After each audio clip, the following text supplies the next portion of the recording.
Look what I got. I know. I'm looking. I'm like, I need to order a shirt because one is not enough. I'm sorry. I live in t-shirts and I do too. And I wanted something that was a light color because all I had is Mhm, black. And I wanted something lighter so that I could wear it outside when the sun is shining on me. mhm. And not that I go outside all that much, but happy hour. So I had to have something light. When Anyway, I'm in the sun, when I get drinking. my daily dose of vitamin D. Yep. That's for sure. Nice.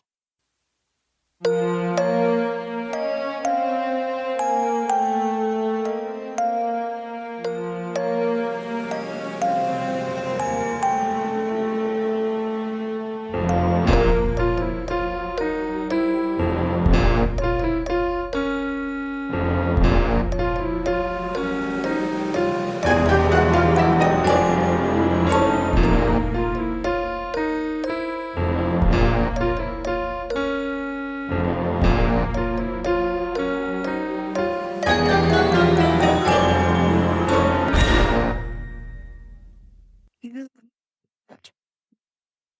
I'm like, then I gotta ain't no like over my shoulder, over my shoulder.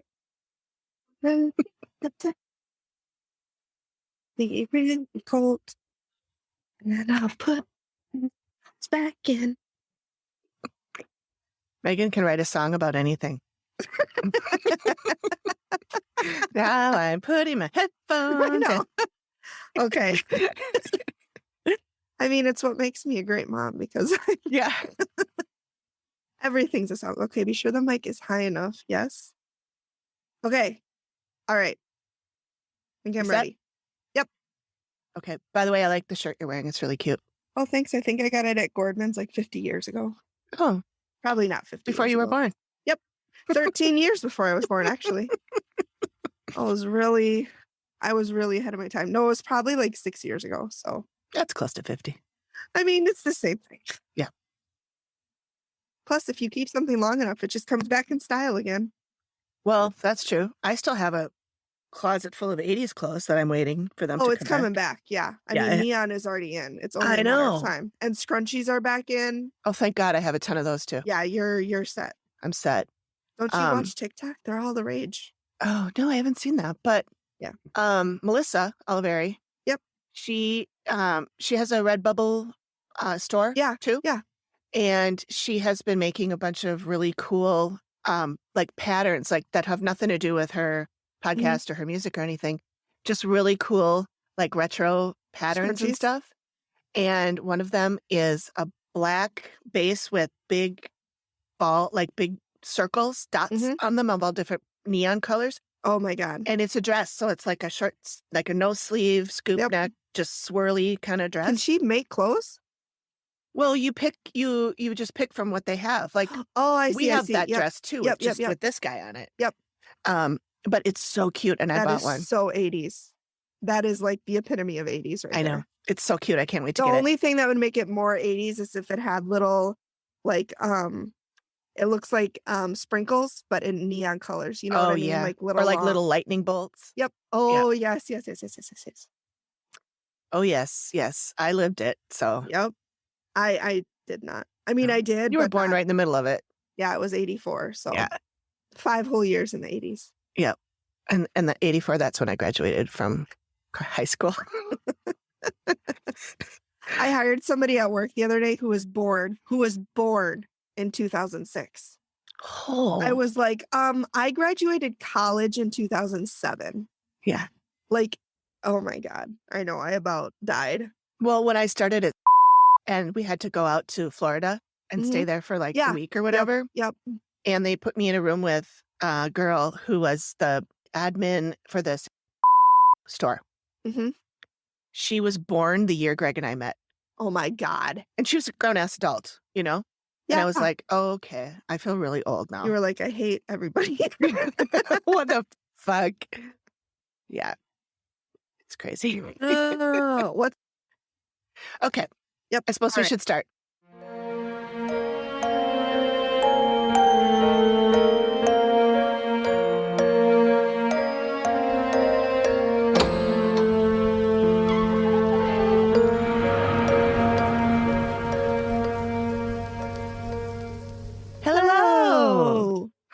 friends, and welcome to the Activity Continues podcast. We are your hosts. I'm Megan. And I'm Amy. Here we discuss episodes of the TV show The Dead Files, along with other creepy shit, like personal ghost stories, weird dreams, glitches, and stuff like that. This week, Amy is going to tell us a little bit more about the stories behind the ghosts from our last episode, Octopus Cowboy. So if you haven't heard that episode yet, head on over and listen to that. Or watch the episode of The Dead Files called Damned in the Desert. It's season 12, episode 13. I recommend that you do both. Both. Yeah. I mean, we're hilarious and the show is so good. So why wouldn't you want to combine the two? Double your pleasure, right? Double your fun. Yeah. Double mint gum. Double Mint now owes us a little bit of money. They do, yeah. Yep. Kids, for those who aren't sure, Double Mint gum is a gum that loses flavor in 3 seconds. And they had a whole commercial with twins. Twins were so big back in the 90s for the Double Mint gum. It was a big campaign. It was the Double Mint twins. Yep. It was 2 girls, wasn't it? Yep. Anyways, I digress. That's true. I want to do. As it happens. So I did some research and it's an interesting story, but we ran out of time last week when we recorded because it was late and we were tie-tie. It was way past our bedtime. We were both like, I know. So anyway, it was, and it was like 9:30. I mean, it's not like we were recording at 2 a.m. No, not at all. 9:30 p.m. No, we're just 89 old. years old in our brains. Yeah. I mean, I'm like a 90-year-old in a 38-year-old's body, 37-year-old's body. So yeah. So we're going to change up our recording time so that we don't have to cut it short. We're not falling asleep. So we are now recording. It's 6:44 right now on Sunday evening, the 17th. So with that, it will be a shorter episode because neither one of us are doing a full episode of The Dead Files. Amy, just like we said, found out a little bit, she did a bit of digging, got some backstory on the ghost. And so that's what we'll be talking, or the ghosts, I should say. So that's what we'll be talking about. But next week, we're going to go back to normal recording. And I'm going to recap season 3, episode 10. Thank you, Siri, for giving me that episode, titled House of Horrors, which originally aired January 3rd of 2014. Cool.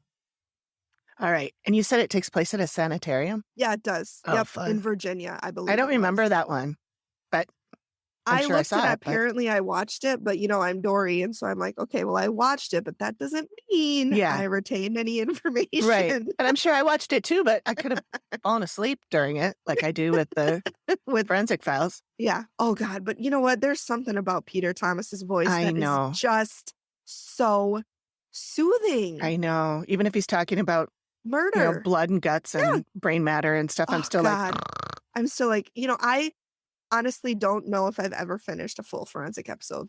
I don't think I've ever finished one. It's like him and Bob Ross. I don't know if I've ever seen a complete episode of Bob Ross, The Joy of Painting. Oh, Bob. Yeah, I haven't watched that in forever. I'll put it on YouTube and I'll just let it play and it'll put me to sleep if I'm having a tough time falling to sleep. Yeah. Well, I just moved the TV that was in another bedroom. I just moved it into my bedroom, our bedroom, whatever. The bedroom I sleep in when Greg is snoring. So I just call it my bedroom because I'm in there most of the time because he snores all the time. Yeah. Same with, John and I don't sleep together. So yeah. So I get it. I'm getting more comfortable in there. Now I have a fan that blows right on me. So I'm not sweating, even though I'm still sweating. And then I moved the TV in there and hooked the Roku up to it. Jeez, you got a pretty sweet gig. It's pretty swank. All I need is to move a little refrigerator in there with some wine in it. And oh my God. Just get red wine and it's boxed. So it's room temperature. I can do that. Yeah. Bada bing, bada boom. Bada bing, bada boom. Do you let the kids in there with you? Oh, yeah. Yeah. Yeah. Which is part of the reason I get so hot and sweaty because I've got dogs on every appendage. Okay. One up here, one down here, and then Vivi's at my feet. I only have 3 because Fozzie doesn't sleep in the room with me because he's big and takes up too much of the bed, and then I end up kicking him, and then he leaves. So, yeah. I don't kick him on purpose. It's just when I move, Yeah. Naturally sleeping. Yeah. Poor Foz. Yeah. He's all right. Yeah. He's had a good life. He has had a good life. 14 now. I can't believe it. Get out. I know. What? And he's a big dog, so That's Don't know old how for a many big years he's dog. got. Usually Yeah. they live around 10 to 12 for Yeah. those bigger ones. Our big dogs, though, 14, 16. One of them lived to 16. What kind of dog is he again? It starts with an F. Fonderelle, Fontanelle, Fonderuso. That's the Foz I think you're thinking of. Yeah. But no, he's no, I mean the F is where I think you're thinking of the Fozzie. He's an Airedale mix. He's mixed with some type of pit bull. I don't know. Oh my God, I love pit bulls. Get away, Marshmallow. Sorry, he just hopped up onto the table. So you probably heard that. I'm sorry. No, I didn't. Also, big news, everybody. We have new patron, Carrie. He's the one that suggested the Damned in the Desert. So thank you so much, Carrie. We love you. She's in our group chat too. So again, if you guys want to be part of the group chat, it is just a bundle of laughs. You can send a DM to the Activity Continues, which is Amy, and we'll go ahead and add you, and then you can join in the fun. We still chat with Carrie. I think we chatted with her this morning. Yeah. So it was fun because she was listening. Because she became a patron, she got to listen to it early. Ahead of time. Yeah. And so she was like chatting with us at the same time when she's listening, which is, I think, is always fun for us to hear like what people think right when they hear it and stuff. Right. So I thought that was really fun. Yeah. So if you want to be part of that, please come and join us. Yeah. We are more than happy to include everybody and anybody. Expand the group. Who wants to be included. Yep. He, she, theys, and gays. Everybody's welcome. Everybody. I want to mention this just happened like half an hour ago. Beep, beep, beep, beep, beep, beep, just beep, beep, beep, beep, beep, beep, beep, beep. I'll add that sound in post. You should.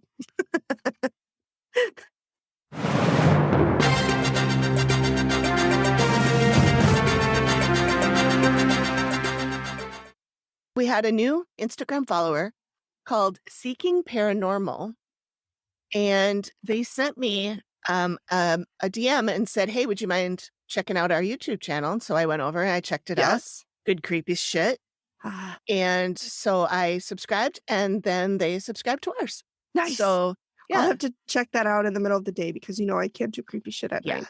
And somehow TikTok always sends me creepy shit at night. Like I'll wake up in the middle of the night and I'll be scrolling through TikTok and it'll be 2:30 and the scariest fucking thing. And I'm like, God damn it, TikTok. Yeah. You done me wrong. I get some of those too. You done me wrong. I like them, but I get those too. I like them in the middle of the day when it's sunshine and Jesus is around. Jesus is always with you if you want him to be. I know. I don't know why someone like me would say that. I know. But I'm like, okay. Has Amy actually been kidnapped? Yeah, I've been body snatched, been replaced by a Christian. But so this person is a paranormal investigator and true crime junkie and has YouTube and TikTok accounts. So yeah. Speaking of TikTok, they have the TikTok account. Oh, I thought you were going to, there was something else about TikTok. I mean, I can always speak of TikTok, but I just sent you a TikTok.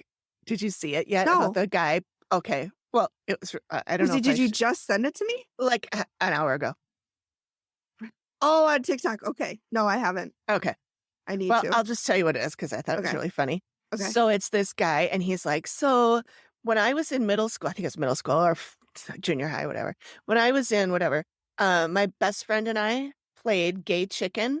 And if you don't know what that is, that's when you pretend to be gay until the other one.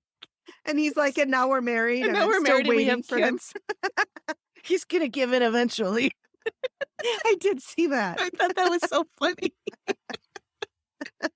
I'm going to win. You're going to win. I just know he can't hold on forever. Oh, I love that.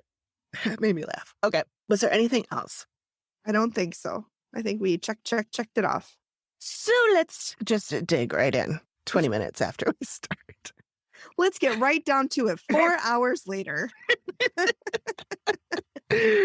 After we've talked about literally our entire lives. Yeah. Okay. So as you may remember from the episode last week, and if you don't, go listen. Yes. Should we do a trigger warning? Because I'm looking and I see that there are talk about children death. Yes, there are children's injury and death in history In history, yes. in 1961. Yeah. And so then there's just a couple aircraft crashes, but I'm only gonna, I mean, like, if saying the word aircraft crash is your trigger, then you've already heard it. yeah, several times at this point. Yeah, So, we're not gonna, sorry about that. I'm not digging into those at all. Yeah. Because there really wasn't anything other than what was mentioned in the show. In the show. You know, yeah. it just seemed there wasn't really any extra information. Okay. I don't know that there was anything paranormal about those two crashes. It didn't seem like it. Yeah. One was in 1948. That was a pilot that crashed near the house.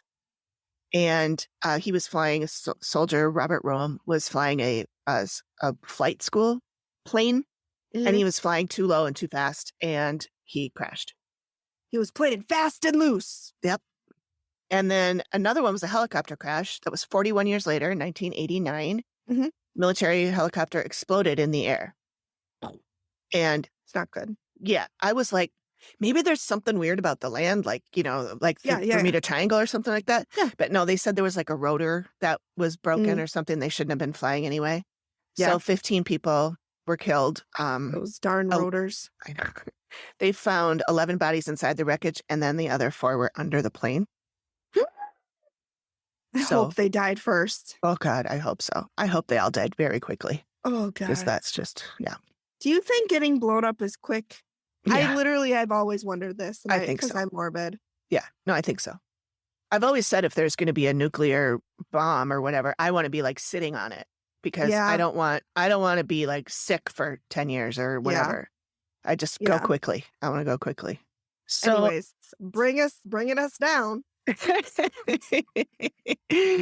So then the other thing that I'll just touch on quickly, the kid thing, is this cave-in that happened in November 24th, 1961. Remember, what was his name? His first name? Francisco. Oh, yeah. Francisco Garcia. Yep. He the original owner of the property. Of the land. Yep. And he had a farm on there. And he had a 10 gazillion children. And 33 grandkids. Yes, that's right. Can remember those numbers. Yeah. Yeah. Because they were fucking a lot. Yeah. Literally and figuratively. Well, you think that they would both be awfully busy with doing like all this farm chores and taking care of kids and all that to be, I don't know, whatever. Having kids. I suppose, I mean, still evenings. Theoretically, I mean, it takes like, what, 3 minutes? Yeah. If you're just wham, bam, get the babies in there. Yep. I mean, just, it's not like get the babies in there. It's not like we're doing it for like 3 hours of just, Unless they're like staying in Trudy Styler and doing the Kama Sutra and all that. I'm so sorry, Mother.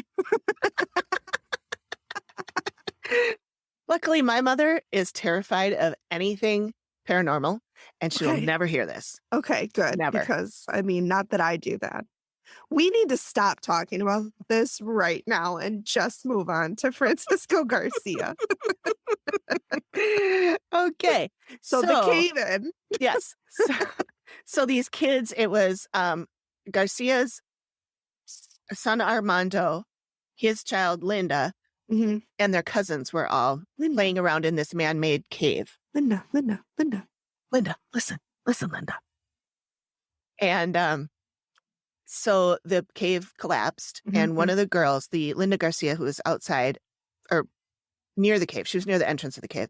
She injured her hip and her leg. And then there was another one named Patricia Majuda that was unharmed. And then 2 children died. One was Aurora Bravo.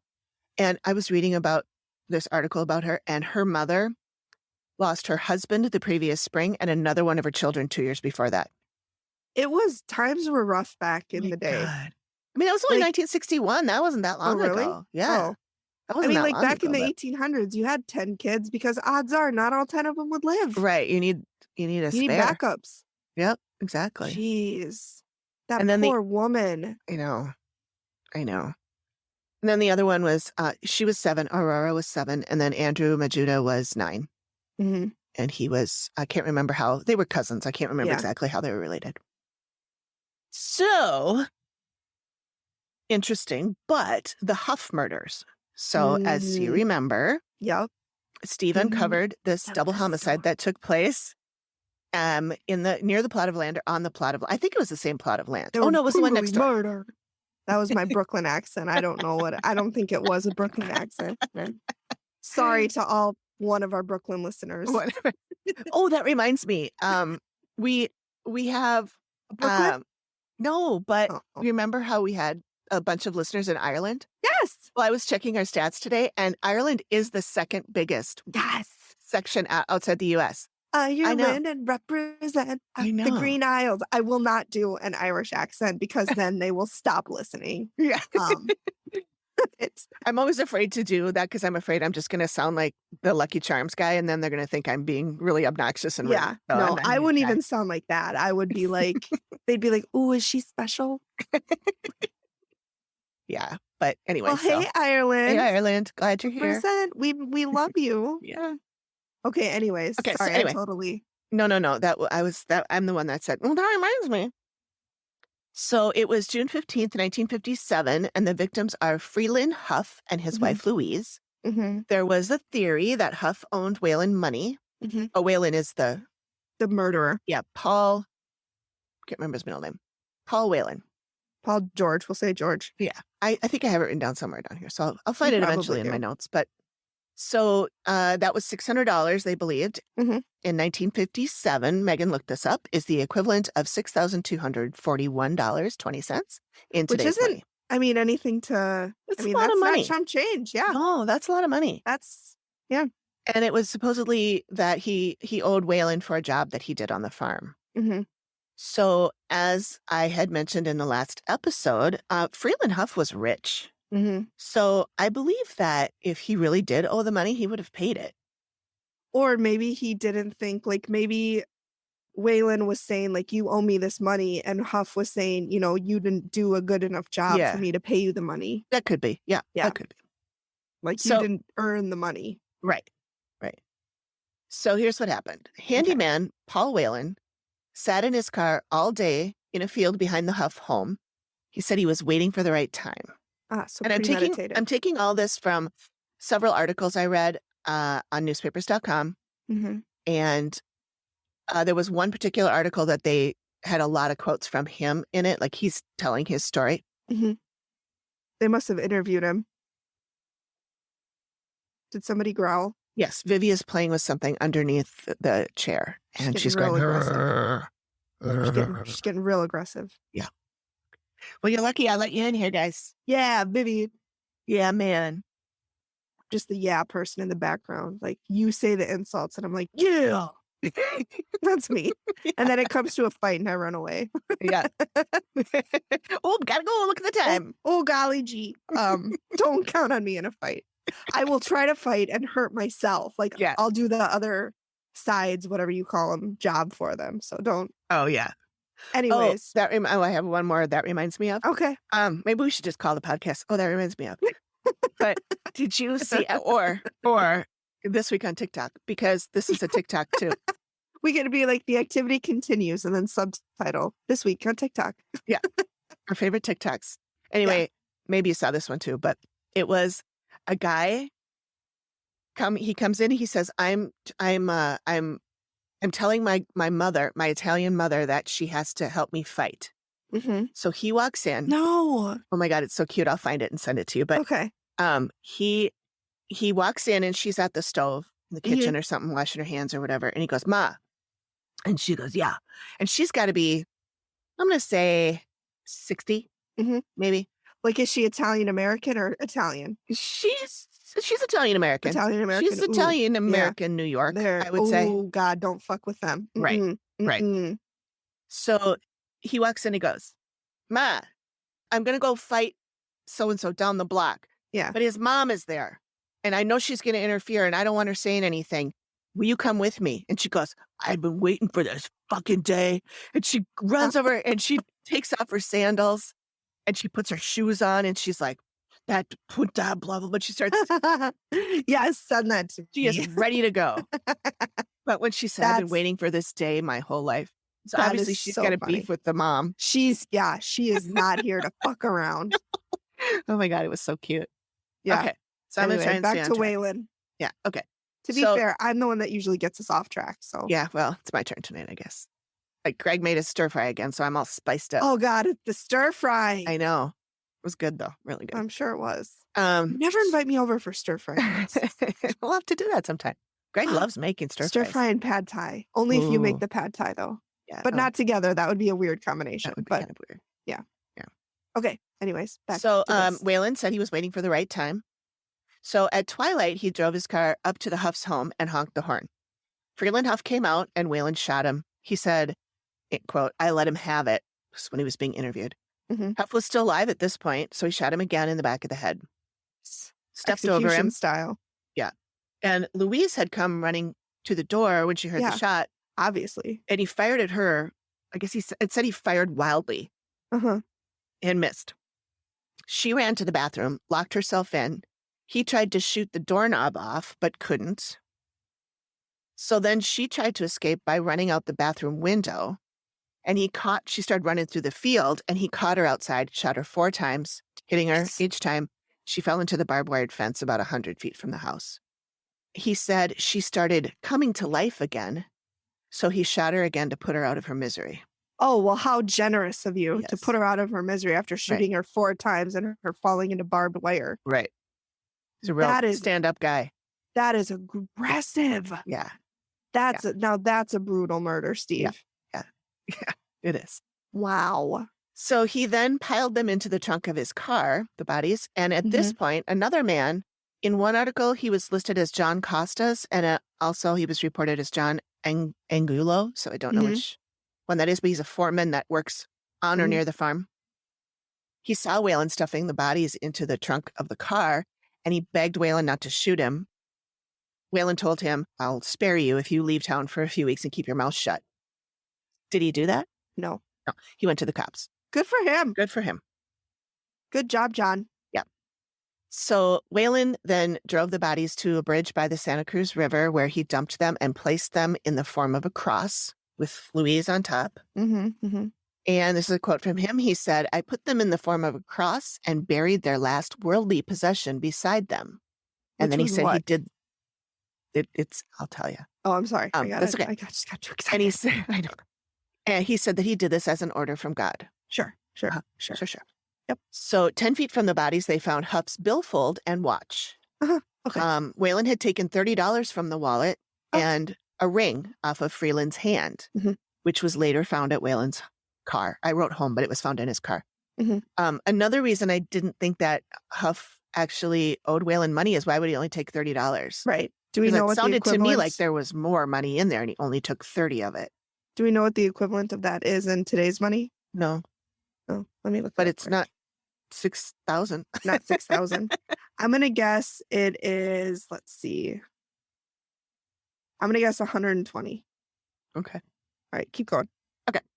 So deputies found a note on the door of the home saying, "I have gone to Texas," and it was signed Freelin, but Willin later admitted that he wrote it. Okay. And there was blood all over the doorway floor. So I don't know why he thought anybody would think that Freelin just was like, "I think I'll go to Texas and leave before this. I go, I'll just leave all this blood on the doorstep."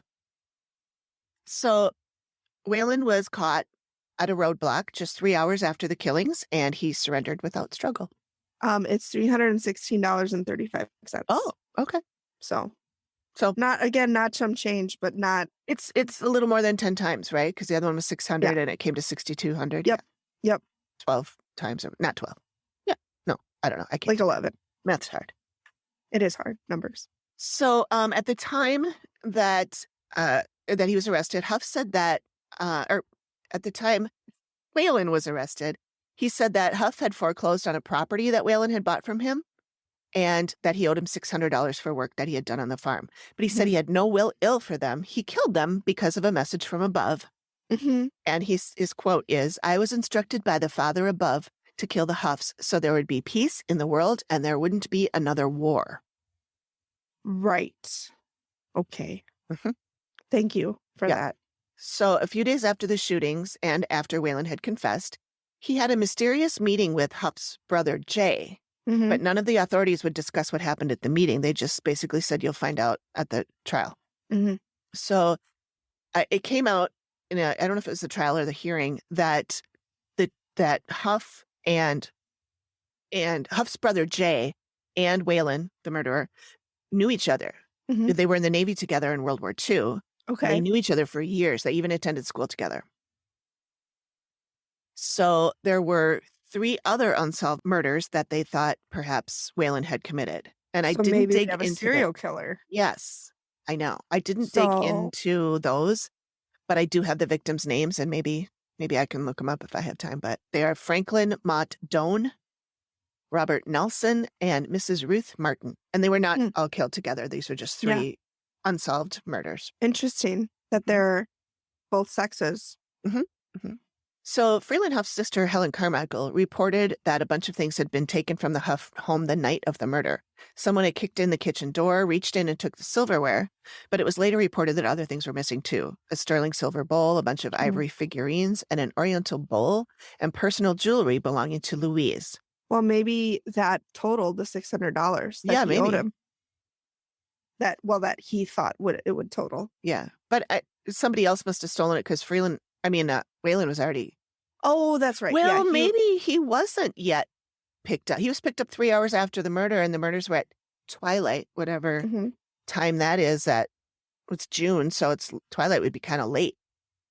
Yeah, that would be probably 8:00. Yeah, So yeah, 8:30, somewhere in there. yeah, So he was probably picked up around midnight. yeah, yeah. So yeah, that It gives could have been him him. Yep. yeah. Oh, and then one of the other things missing was the sapphire ring that matched the ring that Mm. was missing from Freeland's body. It was Louise's Oh, ring yep, that like a matched wedding set. husband's. Yeah, Mhm. and his ring, Mhm. Freeland's wing. Right. His wing Freeland's wing. Freeland's wing was ring. found in Wayland's car. Okay. So one can probably assume that he had the other one. It does make sense. I didn't even think about that being him that went in there and stole everything, because I got the impression that after the murder and after he dumped the bodies, that he just took off and drove, and then he got stopped by the roadblock. Mhm. But he might have gone back. Sure, certainly could have. Or maybe he didn't stuff him in he stuffed him in the trunk right away, but maybe he didn't leave right away. Oh, that's true. Yeah. Yeah. It doesn't give us he killed him and then immediately stuffed him in the trunk. Maybe Right. he killed him, Went inside, went got in the and stuff. grabbed the stuff that he thought equaled $600 and then went out, and that's when John saw him stuffing the bodies into the trunk. Could be. Yep. But then what would he have done with all the stuff? It would have been in his car, right? And the only thing that was in his car when he was picked up was the ring. Did they search his house? I don't know. Because it might have. He might have had time to go back yeah. home. Yeah. 3 hours is a long time. Yeah. When theoretically all he did, quote unquote, all he did Yeah. was It did dump take the a long bodies. time to shoot a couple. Yeah, it wouldn't take a long time to load bodies in a trunk. Right. Let's say an hour. Because Yeah. if he's a laborer, he's probably in decent shape. Yeah. So it's not like he's me trying to hoist a body and huffing and puffing. So Right. I'll probably say, an hour and a half to load them into the trunk, drive out to the place, arrange them Drop into 'em. the cross, bury the stuff. So that leaves an hour and a half of free time. Yeah. How are we not detectives? I don't know. It's mind blowing. And he did say too that he buried them near their worldly possessions. I just assumed it was the wallet that was Mhm. found. Maybe he buried their shit and he was going to come back for it. Maybe he buried everything that was missing. Mhm. Hmm. You see, I didn't even think about all that. Listen, it helps to talk it out. I People. know. Brainstorming helps. Brainstorming. Yep. Yeah. Yep. Okay, so Paul Willin was declared insane Their Oh, words. jeez. and sentenced to the Arizona State Hospital. Mhm. On October 15th, 1957, he escaped from the state hospital by running off while he was escaped. He escaped while he was running off while he was unloading laundry from a truck when an attendant wasn't paying attention. Oh my God, like Annie. Oh, She- Annie. The same thing. Yes, yes, exactly like Annie. Miss Except Hannigan. She's not a murderer. No. But he was caught 11 hours later, Mhm. and Freelin Huff's mother and sister were assigned a guard because he had promised that he would escape. And then I read another article that was talking to them, and they were like, "We're not afraid. We'll shoot him if we see him. We don't care." You go, girl. You Yeah. know, they're like, "Come on over." I'm waiting Yeah. for you. So they were tough cookies. Heck yeah, they were. So yeah, he was caught in Phoenix on Mhm. October 16th, the next day. Then the following year, October 2nd, 1958, he once again escaped from the state hospital, this time with another Escaped inmate again. slash patient. Oh, he found a friend. That's Yeah. cute. Yeah. And then he turned himself in on October 5th because he was hungry. I mean, same. I would be like, listen, I'm starving. At least Get I me get a food if I steak. go back. Here's handcuff me to the table, but get me a Get me steak some damn for the food. love of God and a Coke, coffee and bars. Yeah. He said that all he'd had is a cup of coffee since he escaped. And he probably stole that because he couldn't have any He money on probably him. stole that. Yeah. Couldn't have any money on him. Okay. Listen, you could have been resourceful, buddy. There's Yeah. bugs. You could have eaten bugs. He could have eaten bugs, yeah. That's if you really wanted to be free. Yeah. So That's protein right there. yeah, and he turned himself in. Just went back to the hospital. Was like, here I am. Hey, So guys. and he said, I ran away on impulse, and I'm glad to come back. This poor guy needed help. He needed help. He definitely was mentally ill. I mean, Yes. and then I put some pictures in the document of what he looked like, and we have discussed that he looks a little bit like Richard Ramirez. But with nice teeth. Yes. Well, can you see his teeth? Yeah. In the one you picture. can in the one can. picture, yeah. Yeah. But it's the other picture I think looks a lot like him. Hang on. I only saw one. Did I not scroll? Oh, you got to keep scrolling. The next picture looks even more like Ramirez. Holy shit. Yeah, isn't it? Yeah. Those cheekbones and those eyebrows. Yes, the very defined cheekbones. Mhm. And the bottom lip is very full like Richard Ramirez is. Isn't that creepy? Is there an N in his head? Or do I just see that? I hope that's in the picture. N? Yeah, it looks like in his hair there's an N. In the second picture? Yeah. I don't see it. It just looks black to me. Okay. I'm gonna snip it and send it to you. Okay. Yeah, that looks very, very much like Richard. Yeah. And then if you scroll a little more, you can see a picture of Freelin Huff. I couldn't find any photos of his wife. Oh, yeah, look at that. Oof. He looks very dapper and a little bit Yes. smarmy. Yes. So some other things I found out that I thought were interesting about this case is that Louise Huff, his wife, Mhm. was Japanese born and Mhm. raised in Canada. And Huff had business in Japan, which I assume is where he met her. Although he might have just, I don't know where they met her actually, because she didn't live in Japan. Her family was Japanese but lived in Canada. But when her mom was pregnant, she went back to Japan to give Mhm. birth to Louise and then came back to Canada. So she was Mm. born in Japan, but she was raised in Canada and her Mhm. family lived in Canada. Interesting. I'm not really sure about that. But so one article said that when Willin was trying to run off, Mhm. that he intended to kill others, particularly people of, quote, Oriental ancestry who lived nearby. And then I was curious about the word Oriental because I had heard that it was a slur. Mhm. And I know that I looked it up once before and found out that it's not, or at Okay. least Asian Oriental people do not see it as a slur. And then I found an article in the LA Times, and the author wrote, as an Oriental, I am bemused. Apparently, Asians are supposed to feel demeaned if someone refers to us as Orientals, but good luck finding a single Asian American who has ever had the word spat at them in anger. And Okay. he's like, most Asian Americans have heard other racist Yeah. epithets, and then he names them all, which I'm not going to say. No. You know what they are. Yeah, and he said, but Oriental's not in the canon. Okay. And why should That's it good be? to know. Literally, it means of the Orient or the East, as opposed to the Occidental or of the West. Last I checked, geographic origin is not a slur. If it were, it would be wrong to label people from Mississippi as Southerners. Okay.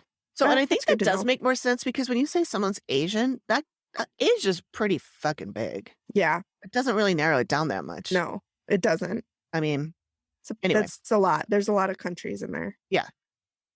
I don't know them all, but there's at least 5. I don't know them all either. But so Freelin Huff had made a fortune in World War II in Japan. In 1950, he was jailed and then returned to Tucson after an international incident during a transition of power between the MacArthur administration and the assumption of control by the Japanese people. Isn't MacArthur the one who started the communist scare? I think so, yeah. Yeah. And so he went to Japan with the army in 1945 and built a $1 million business importing sugar. His brother Jay came over and helped him to run the business. And in late 1950, they were both arrested for assault over a dispute with a carpenter about building a playpen. The fuck? You can't build that playpen here. This is my sugar farm. But I want to build my playpen here. Is how I imagine that conversation went. I assumed that he had hired the carpenter to build a playpen and then he didn't like it. Okay, well, maybe he hired him and didn't pay him. Sense than what I did. Maybe he hired him and refused to pay him, just like Willin. Maybe, and maybe that's what he did. It's a pattern. Maybe he he's like Donald Trump. Doesn't pay his bills. He's the Trump of the 50s. Oh, boy. So then they were charged, he and his brother were charged with making an illegal transaction involving 15 million yen worth of bananas. Not the bananas. This guy's everywhere. He's got sugar, carpentry, really bananas, diverse, sapphires. Yep. So he came back sugar, carpentry, bananas. Oh my. I'm sorry. There's the title. We already did that once, though. Yeah, we did. We can't do it again. Similar anyway. Yeah. Yeah. So Huff came back here in 1951, and he said that all of his Japanese government issues were settled, and he even planned to go back someday. And his brother said, quote, "I was told by the American consul in Tokyo that my brother and I were apparently the guinea pigs in an experiment by the Japanese government to see how far they could go against American nationals with the intervention of Allied command." Okay, sure you were, buddy. Yeah, makes it sound like they were spies or something. Ego, right? Oh. I'm sure the Japanese government could care two shits about you guys. You were probably just doing something illegal, and they were like, "Hey, fucking stop it." I'm sure. A guinea pig. Yeah. So we'll see. But, I mean, it's interesting that Willin, part of his reasoning for killing them was so that there wouldn't be another war. So he believed there was that Huff had something to do with World War II or, it getting to where it did or it starting. I don't know, but that's what he felt. And probably because he knew Jay, the brother, and he was familiar with what they'd gotten into. Yeah. Interesting. Well, he still was mentally ill, so I don't know. Yep. How much of that is like his logical brain and how much of that is the illness speaking. And I guess we'll never know. We won't know. He died in, what was it, 2010 maybe? Oh, wow. So he lived 80 a long something. time. Yeah. Holy cow. Anyways. So that's what I got on that. That was a good story. Yeah. I mean, it was a lot more intricate than, obviously, the Dead Files can't cover all of that stuff. So it's interesting that there were 3 other murders. So I think he probably was a serial killer. He might have been. He probably would have killed again. Yeah. If he'd already theoretically killed 3 times, that's 5. I mean, and maybe it was racially motivated and he didn't want to see a white man with an Oriental or, biracial. Yep. Interracial couple. Yep. Could be. I'd be curious to know if any of the other people that they were considering him a suspect for, if they were of Asian Oriental descent or if their spouses involved. Yeah. Or maybe they were, I don't know. It'd be interesting to see that take on it. If I ever have time, maybe I'll dig around. Key phrase, if. Yeah. All right, that's all I got. So thanks for joining us for this little shorty. Thanks, everybody. Yay. Thank you. And next week, Megan will be presenting, and I will be listening with bated breath. It takes place in Virginia, so we're on the East Coast. Okay. And in a sanitarium. I think they're the same. Okay. I think those words are interchangeable. Okay. So buckle up, folks, because I'm sure it's going to be a wild ride. I'm sure it will. All right. Thanks, everybody. Yep. We'll see you next week. Bye. Bye.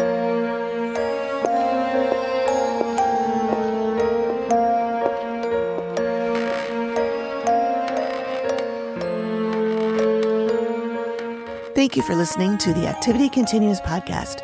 We really appreciate you giving us your ears for a bit. Please reach out if you have a suggestion for which episode of the Dead Files we should cover next, or if you have a spooky story you'd like us to share on the show. We can be reached at theactivitycontinues@gmail.com or through our website or any of our socials. Links are all in the description of the show. Please feel free to drop us a note and say hi. And join us next time when the activity continues. The Activity Continues is produced by me, Amy, at Collected Sounds Media and is part of the independent Collected Sounds podcast network. We are also proud members of the Boo Pod network of super cool podcasts. Nailed it.